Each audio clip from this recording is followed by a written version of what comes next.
Assalamualaikum warahmatullahi wabarakatuh. Halo teman-teman semua, perkenalkan saya Anissa Amelia, saya mahasiswa dari Stikes Widya Dharma Husada Tangerang. Di sini saya akan melakukan penyuluhan dengan memaparkan materi mengenai demam berdarah pada anak. Video ini saya lakukan untuk memenuhi tugas promosi kesehatan. Mari kita lanjut ke materinya. Sebelum itu, ada yang tahu apa itu DBD? Baik, mungkin sudah tidak asing bagi kita semua apa itu DBD. DBD adalah kepanjangan dari demam berdarah dengue, di mana penyakit ini dibawakan oleh nyamuk. Apakah ada yang tahu yang menyebabkan DBD? Ya, nyamuk yang bisa menyebabkan DBD adalah Aedes aegypti dan Aedes albopicti, di mana nyamuk-nyamuk ini seringkali ditemukan di subtropis dan tropis. Nyamuk-nyamuk ini dapat menyebabkan gejala demam berdarah ringan seperti flu dan demam tinggi. Nyamuk ini juga dapat menyebabkan demam berdarah yang parah seperti penurunan tekanan darah secara tiba-tiba, seperti shock, pendarahan yang serius, dan juga dapat menyebabkan kematian. Sebelum itu, ada yang tahu nggak nih apa saja gejala-gejala yang menyebabkan DBD? Ya, teman-teman harus tahu apa saja gejala-gejala yang menyebabkan demam berdarah. Biasanya, demam berdarah ini akan timbul setelah 10 hari teman-teman digigit oleh nyamuk. Penyakit ini dapat menimbulkan gejala-gejala seperti pertama, demam yang tinggi hingga 40 derajat Celcius. Kedua, sakit perut yang parah. Yang ketiga, nyeri otot tulang dan sendi. Yang keempat, mual muntah secara terus-menerus. Yang kelima, pendarahan gusi dan hidung.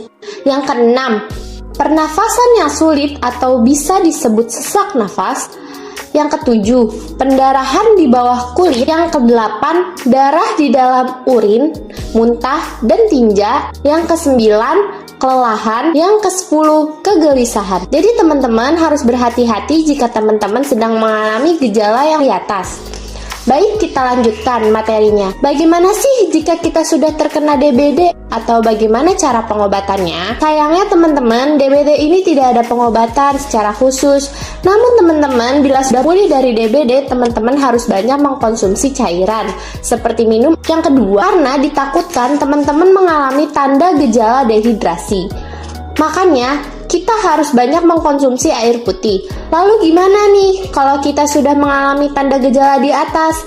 Teman-teman semua, langkah lebih baiknya teman-teman segera menghubungi dokter supaya segera dirawat di rumah sakit. Jika teman-teman mengalami DBD, teman-teman itu membutuhkan satu pengganti cairan dan elektrolit melalui intravena. Biasa kita sebut infus. Yang kedua, teman-teman juga harus selalu memantau tekanan darah teman-teman. Yang ketiga, jika teman-teman kehilangan banyak darah, teman-teman pasti membutuhkan transfusi darah. Maka dari itu teman-teman, sebelum semua itu terjadi, alangkah lebih baiknya kita mencegah. Apa saja sih yang harus kita lakukan? Yang pertama, gunakan kelambu di ventilasi tempat tidur karena nyamuk itu aktif dari pagi hingga senja.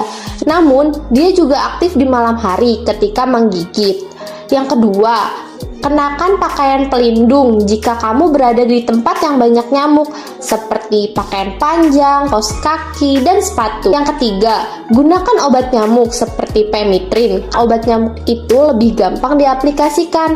Yang keempat, kurangi habitat nyamuk dengan menutup genangan air. Seperti teman-teman tahu, jika teman-teman semua menemukan air di dalam botol, air di atas ban bekas, dan air yang bergenang lainnya, teman-teman itu harus membuang airnya. Dan juga teman-teman jangan lupa membersihkan bak mandi, karena ditakutkan ada jentik-jentik nyamuk yang hidup di dalam bak mandi teman-teman. Baik teman-teman, mungkin sekian video dari saya mengenai demam berdarah pada anak ini. Mohon maaf bila ada kata-kata dan perbuatan yang kurang berkenan karena kesempurnaan hanya milik Allah.